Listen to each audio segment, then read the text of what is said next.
And Damanhur has its own entities and divinities that have a plan, and they made that plan very clear. And here I am, still all these years later. And it was here that I really fell in love with the plants in a conscious way. I mean, here and listening to the music of the plants and hearing that music as a music engineer and as a person who, loves languages, the combination of the music allowed me to hear what the plants were trying to say, and that opened up a whole new path.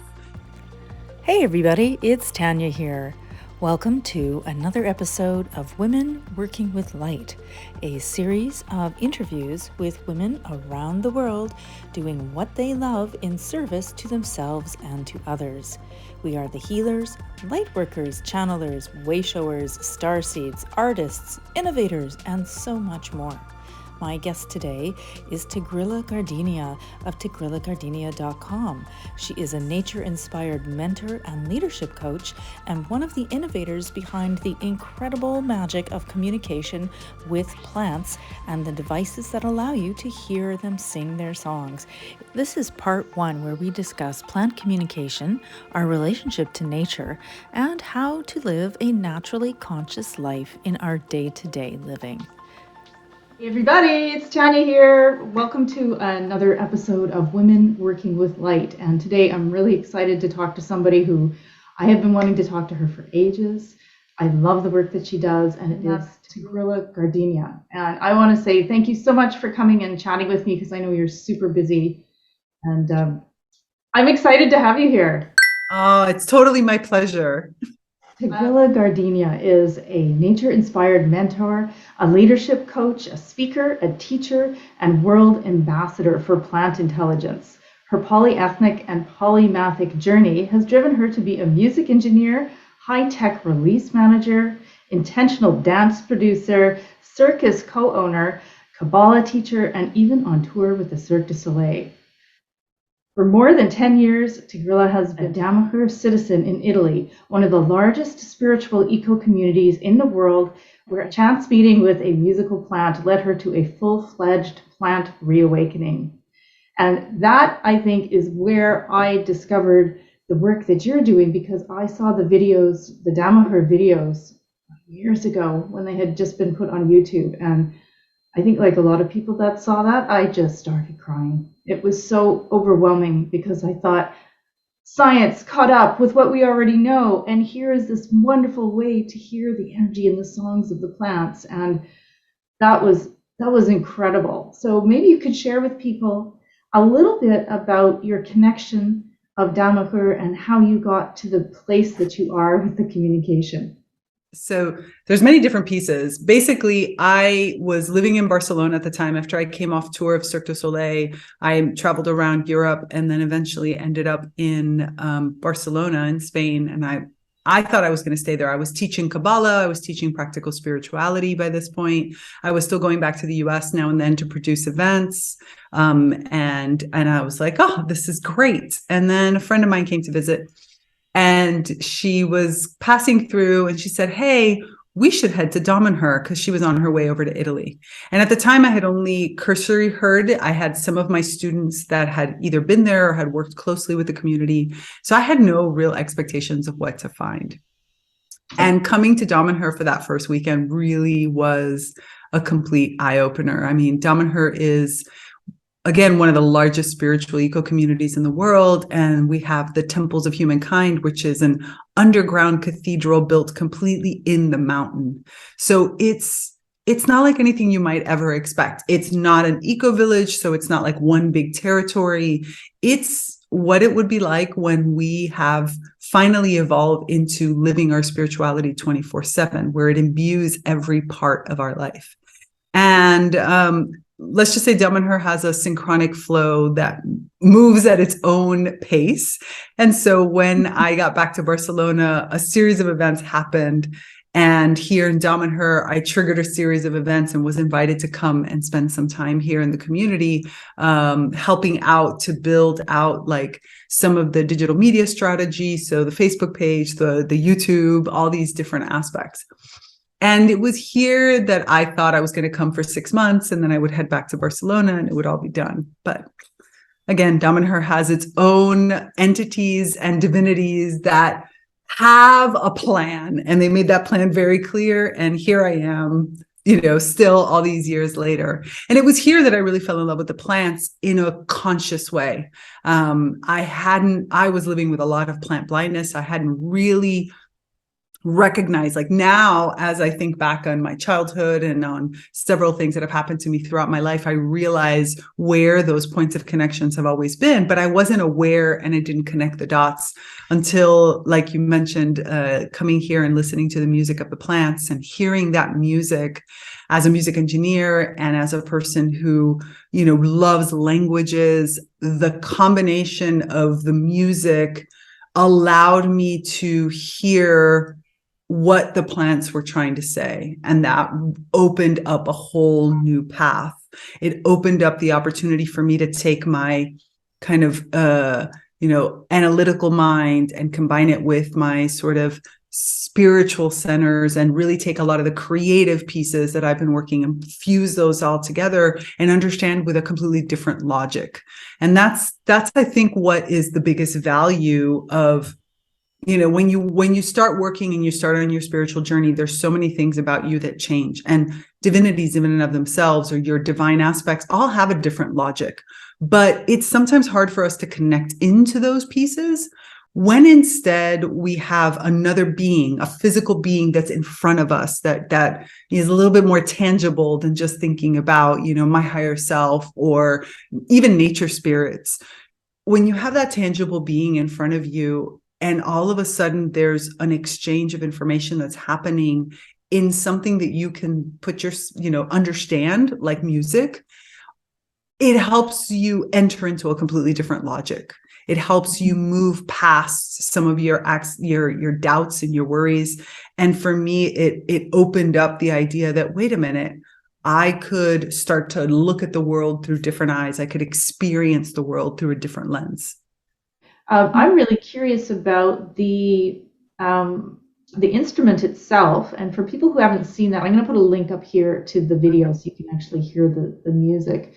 Because I have a couple friends who have the actual device, and if I had one, I would never leave the house. I'd be talking to my plants all day long and listening to it. And she was sharing some videos on her Instagram of, this is what corn sounds like, and this is what this plant sounds like, and it was so much fun. And they're all doing, because you're bringing forth all this information at a time where before it was there and it was accessible, but I think maybe the audience was smaller, whereas now I think there's probably a lot more people that are like, wow, what is that about? That's really interesting. How on earth are the plants talking? Is this legit? Oh, it is. There's science behind it. Okay, that's all right.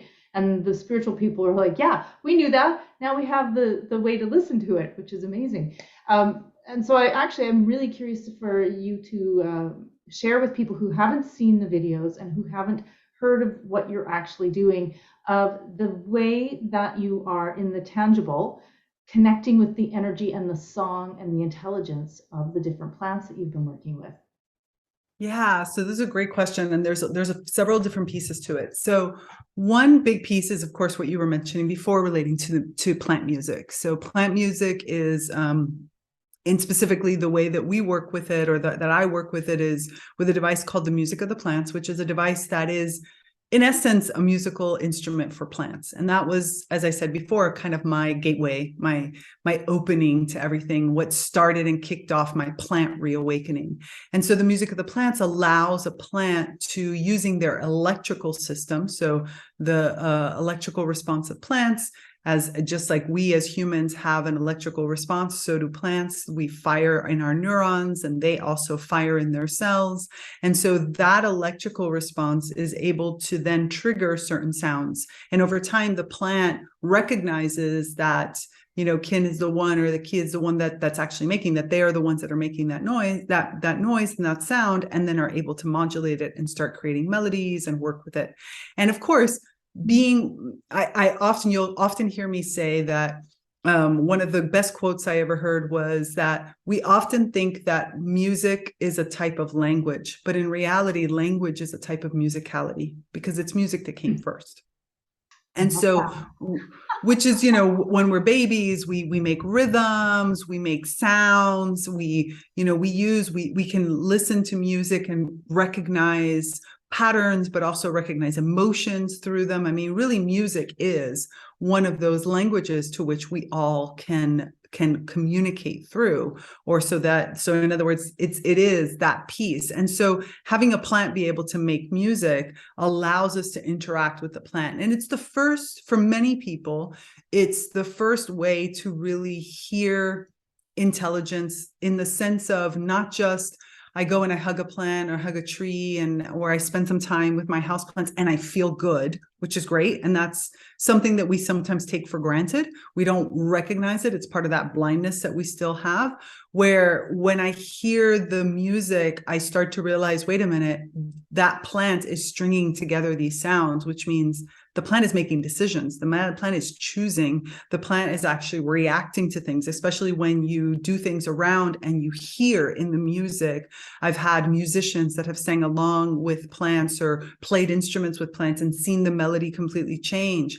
I've had plants that, when certain situations were happening, will completely stop playing until certain people leave the room or until a certain event happens. So you very clearly over time, when you listen to the music of the plant, recognize that the plant is using the music, that the plant, just like any instrument I would play, I am using that instrument. They use the instrument that is the device. So that's one way where myself, and as well as the people, my clients and my students, are able to start to gain some confidence in, wait a minute, I've always sort of known that the plant was there. Or, I get the whole, my husband walks by a plant and, feels called, but he can't admit that. Or my wife, goes to that specific plant when that plant needs water and she can't explain why. It starts to give meaning to that. It starts to give legitimacy to that. And I think that that's really important for people. And then that opens up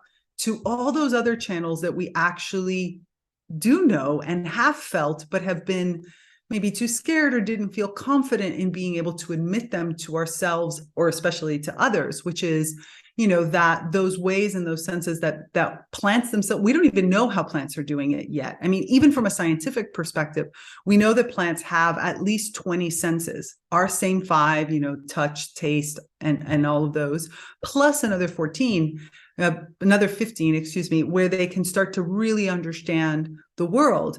But now there's also evidence that's come out through the scientific literature that plants have other ways that they can sense other plants that are around them and other things. And they don't even know how to measure it because they don't know what it is. And that's exactly what we know already. We know we can receive messages. And yet, because we can't put a label on it, like this comes through electricity, or this comes through chemicals, or this comes through this, or this comes through that, we discard. We don't, or we make it too generic. The plants told me that the universe is amazing. Sure, I agree.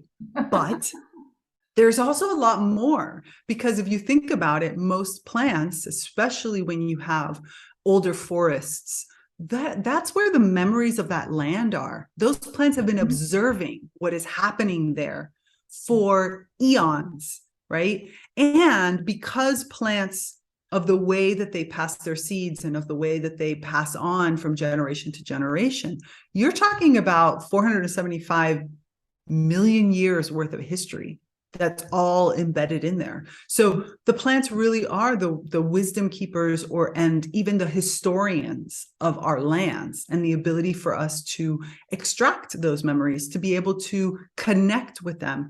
And so as this work is going on, as people are starting to become more aware, and they're starting to understand that they can communicate in more ways. So you can observe, I can observe, and I can see the patterns. So you said earlier, you were mentioning, like, people feel like they need to have their life purpose and, their soul mission and all these different things. And sometimes you feel a little empty when you can't put your finger on it exactly. But imagine if you were to take a step back and you were to look at it from the plant's point of view, like what are the patterns that you consistently exhibit? Because if you believe that you are here for a purpose and you just trust that there's a purpose, you don't know what it is, rather than trying to like think about the purpose, focusing on the patterns that you already exhibit, what we call in nature the deep patterns. They're the patterns that run across your life. Maybe you're a really good communicator. Maybe instead you're a really good organizer. Maybe you're the friend that's always keeping in touch with everybody. And you'll notice that when you're at work, you also do that. You keep in touch with everybody. You connect people. These are the archetypes that start to show us who we are and what we're here to do. So rather than trying to start from the end and work our way back, sometimes nature, observing plants, observing nature in general, allows us to start to look through the processes of nature. And if I am nature, then those deep patterns are something that I also have. So one of the other ways that we can communicate with plants and that we start to work is simple observation and recognizing ourselves as mirrors of saying, if I'm nature and plants do this, can I do that? If plants have all these extra senses and can sense things, can I expand my senses to be there? If plants have the opportunity to move and react to stimuli in a certain way, can I do that too? So that starts to build up my confidence in an understanding of, if I'm nature, then of course I can. I just have to help, give myself that permission. So you can listen to things like the music of the plants. You can have a quote unquote telepathic, for lack of a better term, because there is no word right now to describe what's happening, kind of conversation. You can observe and be a mirror of. And then as you grow more confident, there is that one-on-one kind of conversation that you can start to open through these different channels, using, again, all of your senses. What happens when you touch and what comes through the sense of touch? What comes through instead my sense of smell? I mean, plants give off tons of chemicals that we use in our body. So these are all methods of communication that start to expand as you give yourself permission to be more true to your nature. Mm-hmm. And so many questions have come up. It's incredible when it's like a new universe for many people, and even for me, and it's something I've been interested in for such a long time. And I'm a classically trained homeopath, and so of course one of the aspects of homeopathy is the plant kingdom, which you can barely touch.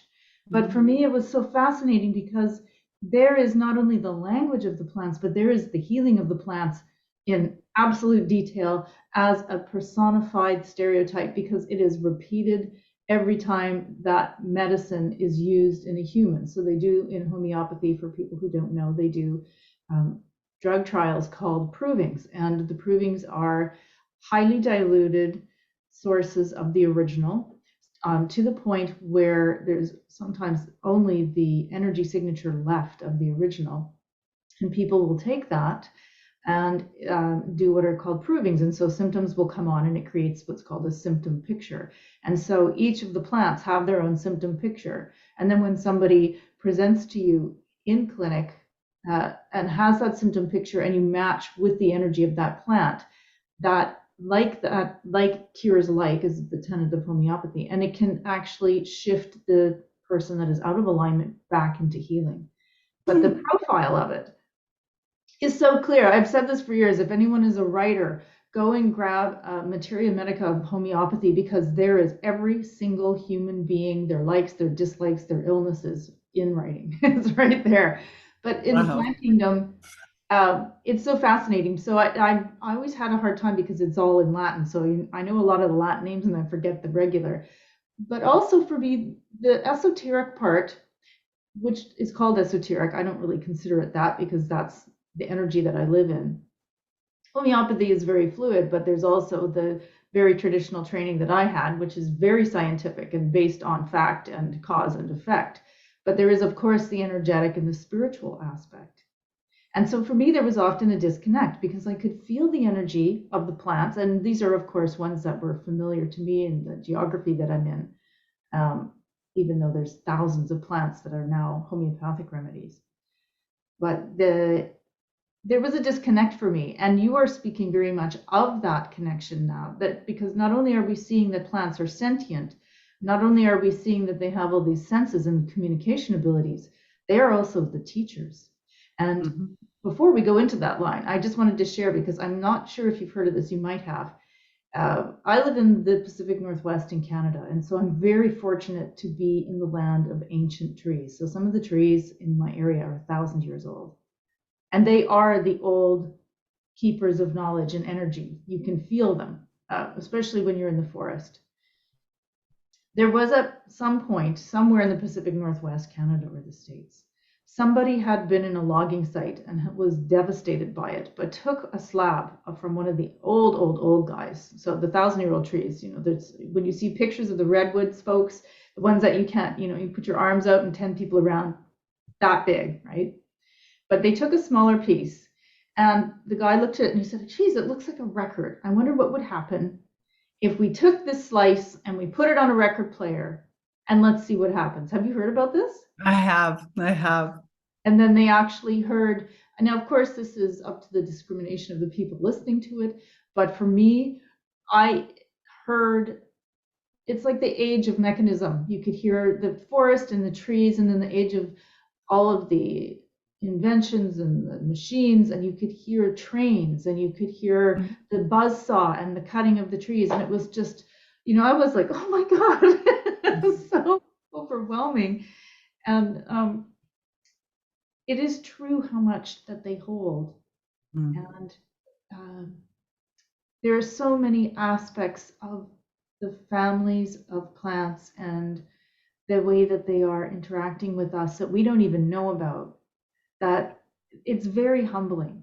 And I think it's really exciting to see people coming in. And then within each one, of course, they're going to have, I think, do you consider it a frequency that they are staying in, or do all the songs play out depending on the mood of the plant? It depends on the plant. It depends on the moment of the plant, what's happening, how experienced the plant is, how much the plant even wants to be a musician, and what kind. For example, some are more about artistry. For example, spider plant is really more about healing. I mean, I don't really have spider plant just making music to have fill the house with music. Spider plant really only uses the device to communicate with me in some ways. Like, so if we're working on a project together, I might connect, because it's an easier way for me to connect with, spider plant in that moment. Or if I'm doing a healing session with spider plant, where others are maybe more, I want to play all the time. And just, like my mother has a peace lily that's like peace lily. Every time one of my musician friends come over, they all have a jam session whenever I go to my mother's house with, and they come over and experience that. So every plant really has their own unique way of playing, and again, can even vary throughout the day, throughout the way that musician wants to express. And it's really fun too, because I'm fascinated with seeing if there is that connection with the homeopathic provings of the plants to the personality that you are experiencing with the music that is coming through. More than anything, there is what has been sort of shown, and it was actually a project which, if you ever want to take it up, please feel free, because it's a project that I would love to see come to fruition.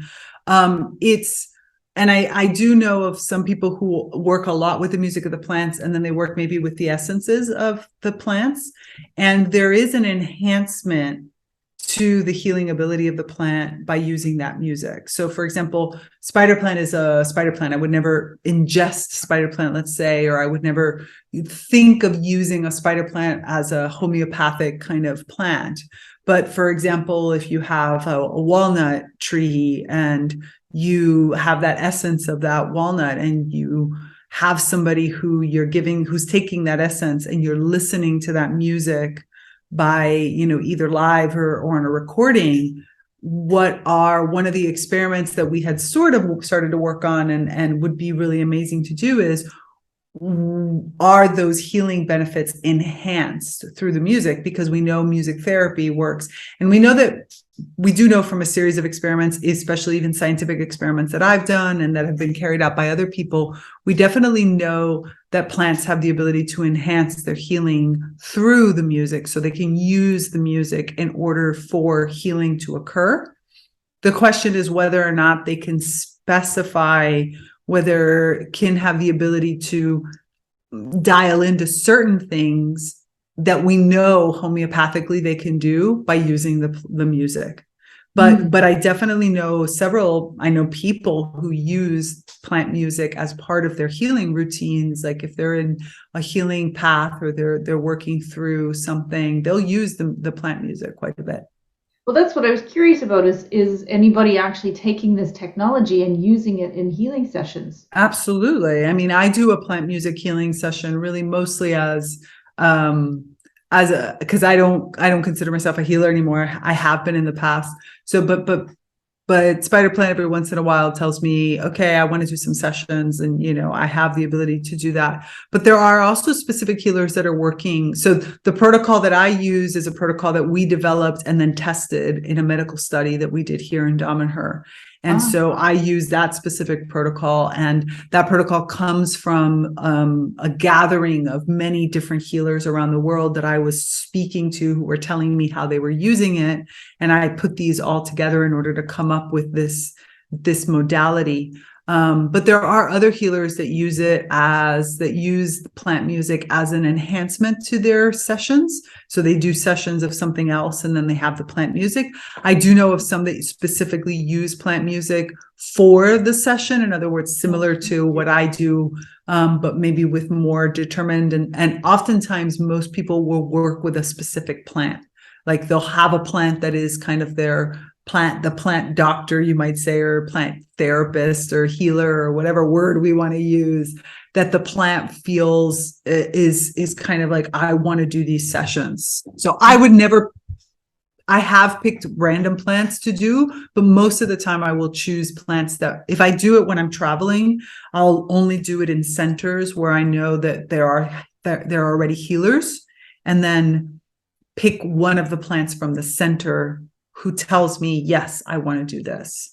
But if not, most of us that do things of this nature have plants that we've been working with for a long time, because it's the plant that says, yes, I want to do this type of healing work. Mm-hmm.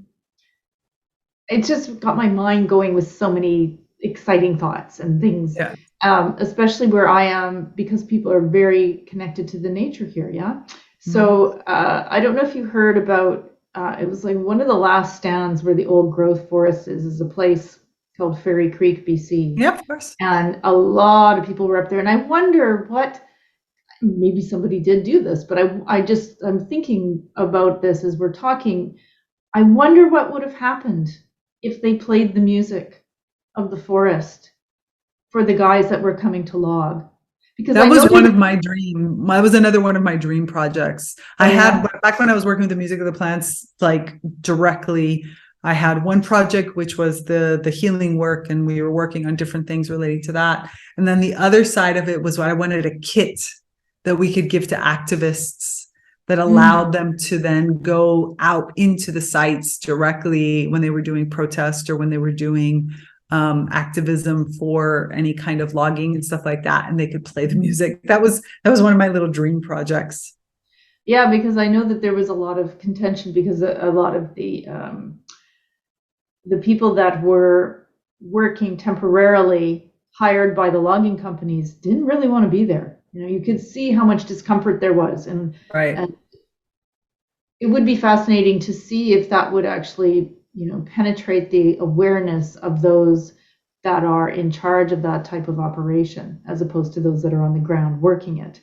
But those, the ones that are making the corporate decisions and whatnot, what kind of effect seeing a video of that and hearing the music, if it would shift them into something.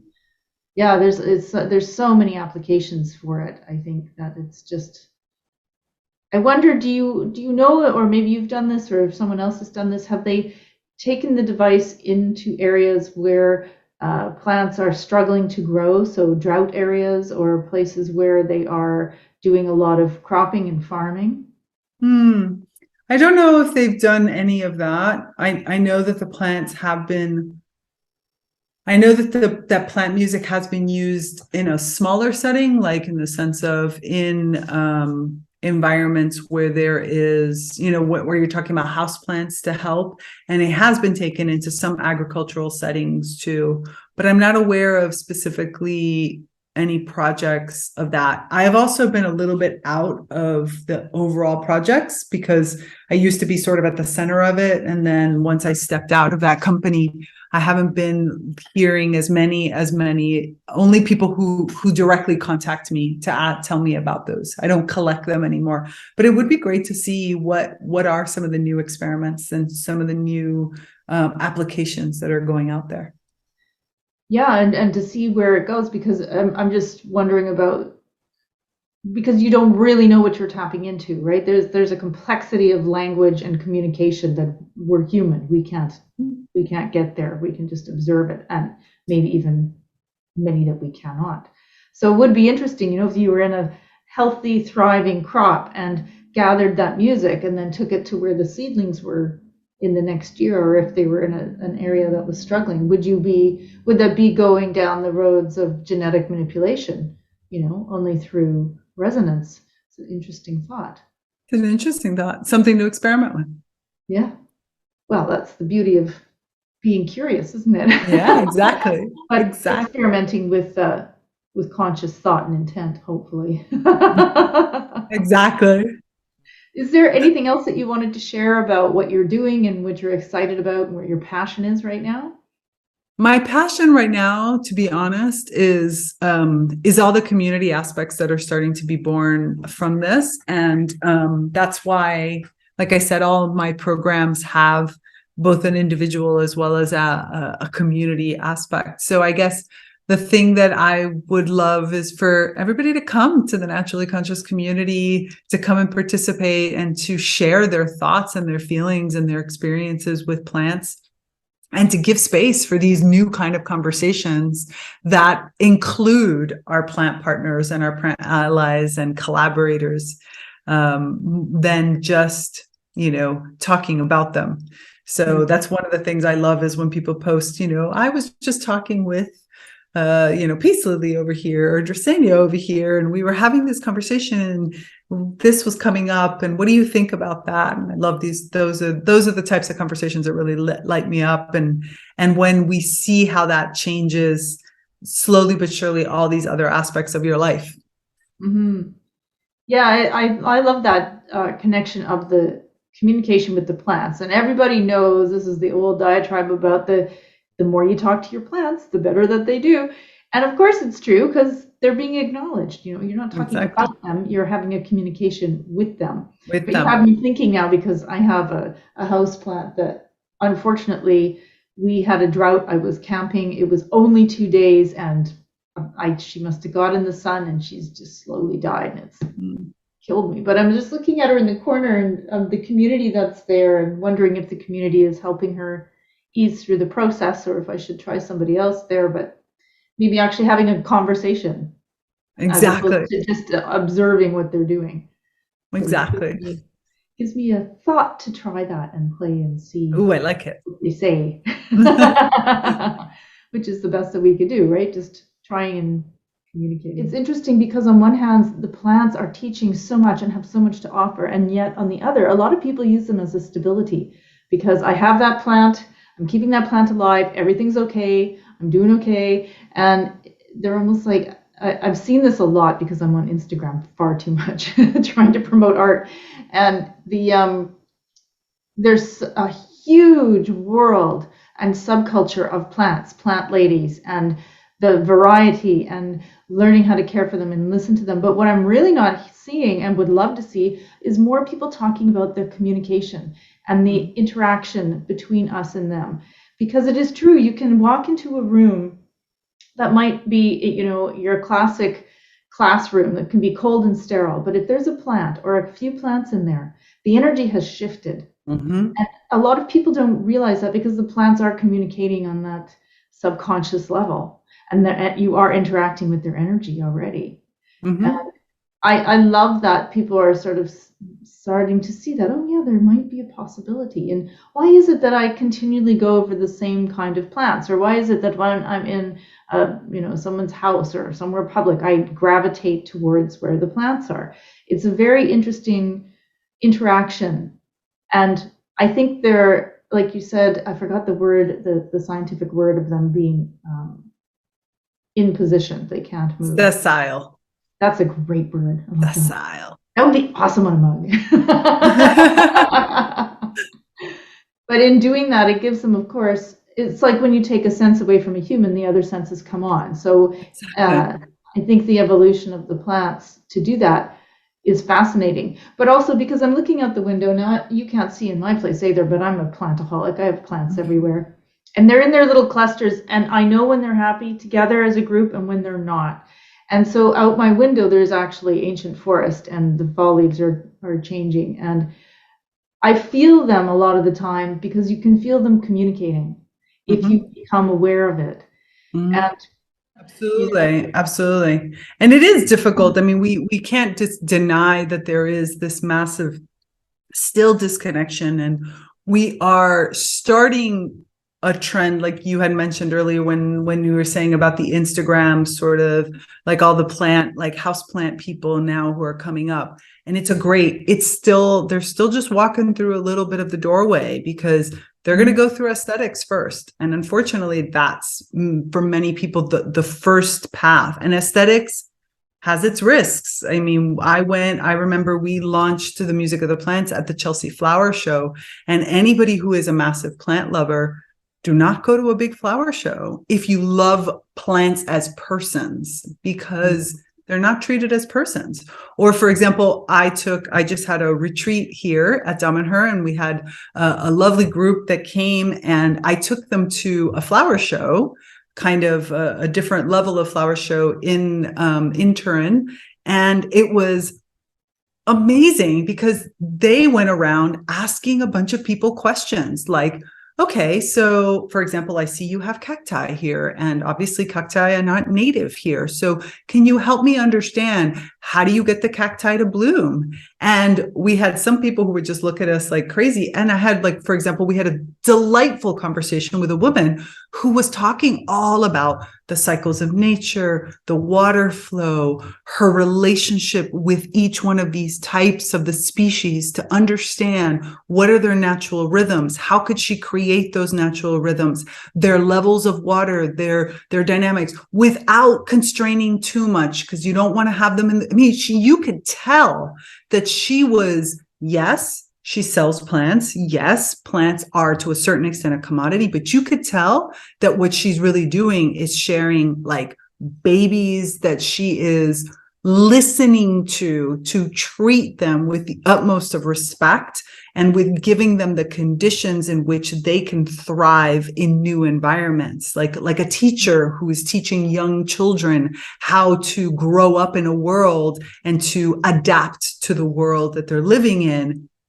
And it was fantastic, so much so that I actually bought a plant, which I never buy plants, but I had to buy a plant from her because it was just like, it was like, oh my gosh, yes, this is exactly it. But even my students, my clients who were with me were like, this, we would have never thought about going into these types of shows and going in with that level of awareness. Even when they would see, they at one point, two of them were connecting with two bonsai versions of olive trees, because olive trees are often kept as bonsai'd. Like, in other words, they're kept smaller until they get planted into the earth. And they both independently went without talking to one another, without even realizing that the others were doing it. And they were like connecting into the plants, and they both got dizzy. They both felt disoriented. They were like, this is not the environment that these trees want to be in. This is not how these trees want to be. And for them, it gave them a new vocabulary from which to have conversations with the people that were, breeding these plants in this way, and saying, not from a place of judgment, but like, hey, I'm experiencing this. And so it really just opens up new ways and new forms of understanding. It absolutely does. And it's really fascinating to see that in action. And because of where I live, it's a very, I mean, I don't know that you could find anywhere on earth as incredible as British Columbia, and especially Vancouver Island, because there's so much that is still nature that was pristine and very people that are very much about protecting nature and the plants and the natural forests. And so there is that energy, that spiritual energy, but also an awareness in the general population. So you will, at the local nursery, hear people having conversations sometimes like that. Now, of course, you also have people who want things that match their decor, not a problem. But to be able to connect with the people that are growers who have that, who are aware of things like the, I'm going to blank on the name now, not the pyrethrins, but what is the spray that all the big box stores use that's a nicotine base that's really I don't know, because I actually don't go to any of them, so I have no idea. But I know what you're talking about. Actually, that's not true. I do know what you're talking about. I teach that a it's lot of people why they're blooming when you go to buy a plant. Yeah, and a lot of people don't realize that when you buy from a big box store, you're buying plants that are not only toxic and in really ill health, but are also affecting the nature around them because it can kill the bees and the birds. And so Absolutely. you have to be very careful. But on Vancouver Island, there is a lot of growers who refuse to do that and have that knowledge and know that these are sentient beings. And so you can go to the farmer's market and have a chat with the lady who's selling the succulents, and she knows each one has got this and he's got that. And I'm saying, because I just did this 3 weeks ago. Yeah. And so my little succulents and who wants to be together and who doesn't. And that kind of thing is becoming more commonplace. And it's exciting to share that as a concept with people who would never, ever have thought of it. Because for them, a plant is the same as a water glass. You know, it's just there. Right. You have to feed it to keep it alive, I suppose, but they don't see it as something that is a consciousness that you can connect with. Absolutely. And this is the reason why I founded the Naturally Conscious Community, which is my online community. And I created it going off of like the normal social media on its own platform, specifically so that we could have a place where we could have these conversations all the time. And where not only that, similar to the retreat experience, in the retreat experience, I took my group from very kind of, I don't want to say to a certain extent sheltered, in the sense that we went first into the Sacred Woods Temple here at Damanhur. So you have an environment in which you're very much given permission to explore these types of topics. And I took them through a series of different dynamics. Then we went off to really ancient grounds connected to like Celtic connections of how the plants were used in the Selassie culture here in the area. But then we went to an urban environment and we were like, okay, now take all of this that we have and put it into practical day-to-day use. Here, have these conversations with these growers, not from a place, again, of judgment, but from a place of curiosity of like, what are you doing? And then when a person says something that you're like, well, how do you thought about this? Like one person was using, she was making jewelry with plants and small flowers and stuff in them. And it was interesting to hear the conversation because it's very easy for you to think, oh, she's just being aesthetics, and it's like, I'm going to force the plants to do what I need and whatever. But as the more that they were talked to her, the more they realized her relationship with the flowers and how she was helping the flowers energetically and, not so much through pesticides or anything like that when they're blooms, and how she was working with them to like choose the blooms that would become encrusted into this. And so there was a relationship that was there. And only because we have this online platform where for years now they've been able to have these conversations in a safe space, could they go out into public and start asking these questions in a way that's not you're being bad to the plants, but it was more like, can you tell me what you're doing? And then the person explaining, and you're like, oh, that's interesting. So wait, does this mean this? And it opens to discussions, which I think is really important to us, because we don't get anywhere arguing with people, I'm right, you're wrong. It doesn't work. We have to find new ways. And sometimes you have to start with a little bit of like-minded, and then I'm there to help you expand. Okay, so what happens when you hit this? Like the example that you gave with, here they come and they just chop down these plants. How could we have conversations with those people and then test them and then come back into the environment and go like, I went and I talked to so-and-so and this happened and it was horrible. And okay, what happened? So my whole world relating to the naturally conscious community, which is all of my clients are also in there, but there's also lots of other people in there, is exactly that opportunity to create that ecosystem that allows us to start to have these conversations, that allows us to be that naturally conscious all the time. And that gives us an environment in which we can sometimes practice, sometimes see new things, be mirrors to one another. And in some cases, we have group coaching calls. We also have free activities. We have a book club. We have writing groups. We have all these different pieces in order for us to really say to ourselves, if I want to live a naturally conscious life, what does that look like at 360 degrees? I'm really curious about your group. I'm going to have to check that out after the show.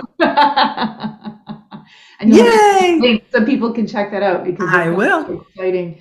I was listening to what you're talking about and absorbing everything, and I think you're so right about those. Whether it's conscious or not, but a lot of us are moving into that moment where we are creating these gateways for people. And when you can do it in a way without judgment and just give them an opportunity to choose, like as you were saying, like, it's like that spark of their imagination into a new way of interacting, a new way of thinking. Like, oh, maybe there is a connection, and it's not just a plant, but there's actually something more.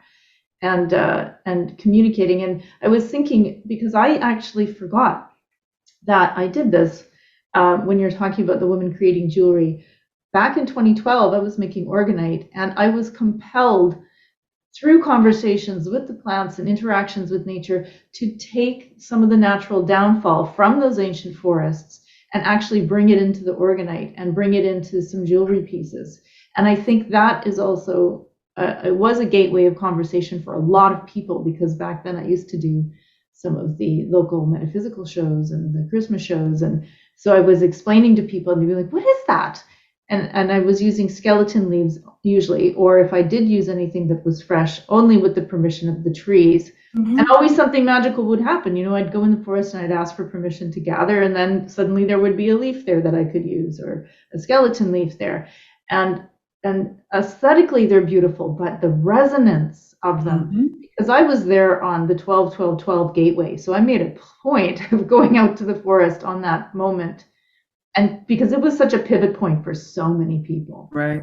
And to bring the energy and excitement of that forest and its knowledge into jewelry, that I then worked with solfeggio frequencies. And so this was back before they were a big thing. So I would cure the resin to the 528 frequency. And, the jewelry was pretty skook. It had a lot of energy, and it was people who had no interaction with plants in that way would pick it up and look at it and go, what is this about? Right. And then it would give them a way to think about it that was perhaps different or challenging. And I'd never put that together until just now, that maybe that's part of what they were doing. The plants have a long game, And that's it. That's exactly it. They do. They have a long game, because that's exactly they've been here helping us evolve. And their evolution is tied to our evolution. So they want us to evolve, to reach these levels. And so but they've got a long end game. They don't see it as like, okay, I need to do it tomorrow. I'm going to just, push this baby species. I mean, we're a baby species to them. So I'm going to push this little baby species around. Yeah. They are such caretakers. And I think a lot of people really relate to that as a concept, especially when you go into a forest, of how much they're taking care of you. But even in your home, I personally believe they're caretakers, because they really teach you a lot about learning to access your own self-care. I don't like these phrases, but it's the easiest way to sort of put all of those emotions and energies and thoughts into sort of an accessible box. But when you say self-care, to see it reflected back. So your plant's maybe not doing so well, but you're also going to connect with it on a human level and maybe a personal level, and say, maybe I'm not doing so well because I wasn't paying attention and I let this plant dry out. And so perhaps there's something for me to look at. Absolutely. And also when they're in their little groupings, because I'm just looking to the side and I've got, some guys that are hanging out here and some guys that are hanging out there and other guys who are very like, no, I want to be by myself. Exactly. I have a little, I love it. Somebody on Instagram was making hammered metal plant sticks, and I bought one for my cactus that says "not a hugger." I love it, but even that guy he hangs out with a geranium, and the two of them are like best friends. So exactly, that's it.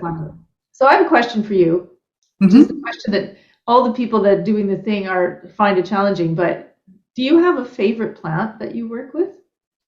I have a yes and no. I have a plant that is my plant business partner. That is the plant that I work with the most, which is spider plant. It's the one that's up there. And so spider plant is pretty much my business partner on almost everything I do. I do have a few other partners, like there's a silver fir outside of my window, and that's like another plant that I go to for a lot of guidance relating to certain kind of business dealings. So spider plant is a plant music is the plant that I work with for plant music healing. And when I do classes, spider plant really loves to do, like when I do plant communication workshops, it tends to be spider plant that wants to be front and center and help people. And so all of my like courses that I have, like Reconnect with the Plant Kingdom or my mini voyage with your spirit wild plant, have all been designed with spider plant. Spider plant's the one that helps me sort of conceptualize. And then if I have to do, like I said, I'm not the healer, it's really spider plant. So if there's like healing work to be done, then I have silver fir, who's kind of more of an advisor, is a plant that helps me with very specific programs to help really think about things in a different way because of the relationship that silver fir has to the environment in which we live in. And then those are kind of my sort of businessy partners. And then there's some other plants that are for different reasons I have different relationships with. I struggle with having one favorite. I more have plants that I connect with in different aspects. So a lot that are teaching me different aspects too, because to be honest, I wasn't a houseplant person. I didn't grow up with houseplants. I do not really know how to take care of houseplants. I am a very slow learner when it comes to houseplants. So it's been part of, I'm very good in the woods. Like I love going out, and I'm the kind of person that can see a plant growing in the most obscure location. I don't know. I go into a public bathroom and I'll be like finding the one plant that's growing through the crack in the wall. Like that kind of plant, those plants, those are my friends. Like those are the ones that the misfits, out of place, resilient. Yeah, we get along great. So those are kind of the plants that I tend to spend more like hang out, like these are my friends, these are my, and so houseplants has been something that I've had to kind of step into understanding because I tend to overwater. I tend to be somebody who it's challenging. I get nervous, like keeping, their lives in my hands. And I'm like, but I'm learning, and that's been really interesting. And then there's a lot of them that have been, because many of them are rescues, a lot of them are rescues, then I've had to learn so many different characteristics because most rescues are plants that are in some ways out of place. And that's the reason why people didn't know how to care for them. So I have a lot of like cacti that have been rescues, or I tend to rescue a lot of IKEA plants because people tend to buy IKEA plants and then they just abandon them, and it drives me insane. So I have a lot of rescued IKEA plants type of thing. So that's why I said I don't really buy plants. I think my lithos was the one plant that I bought, and it was like, and there, I have air plants, it's like a little bit of everything. Oh, those air plants, they're infamously challenging. I mean, I think for me, I grew up in the north in Canada. And so where we grew up was very far north and kind of at the end of the road. And we were always in the bush behind the house. That was just the way that we grew up. And so I'm very much like that. I'm very connected to the forest and the trees and relating to them and their cycles. And that makes sense. But then I went through a period of time where I was really ill. And so I was challenged. I wanted nature in the house with me. And so that would happen, or people would give me their plants to take care of. And some of them would do well and then others wouldn't. And I never was good with them either. And then at one point I just suddenly had a green thumb and it was like, oh, I had no idea. And it's been a really great relationship. But for me, it's challenging because they have very specific needs. So it's like taking care of people, and I'm not so much a mom type. I see them more as friends. Yeah, it's an interesting thing. Oh, that was so good. Thank you so much for being with me and for sharing your knowledge and your excitement and your passion with so many people who might never even have heard of this before. So that's just, I love this little spark that can unite so many people and get them thinking about something in a new way. So thank you so much for that. Absolutely, my pleasure. And I will share your information and the ways to get a hold of you and the different programs and your conscious community in the show notes. And for those of you watching YouTube, I will see if I can figure out how to put a link up here. I always point to the wrong side. One of those. Somewhere up. Somewhere up there. Yeah, just check for the information and check that out. And do be sure to watch the videos that I connect to, because you'll be able to actually hear the music of the plants with the device. And it is quite a magical experience if you've never heard it before. So thank you so much for being with me. I really wish you so well in all the work that you're doing. And thank you for being such a great facilitator and teacher of this whole new world of knowledge that's coming forward. Absolutely, my pleasure. Thank you for sharing this with everyone. My pleasure. All right, everybody, thanks for joining me on another episode of Women Working with Light, and I will see you guys next time. Bye. Thanks for joining me on another episode of Women Working with Light.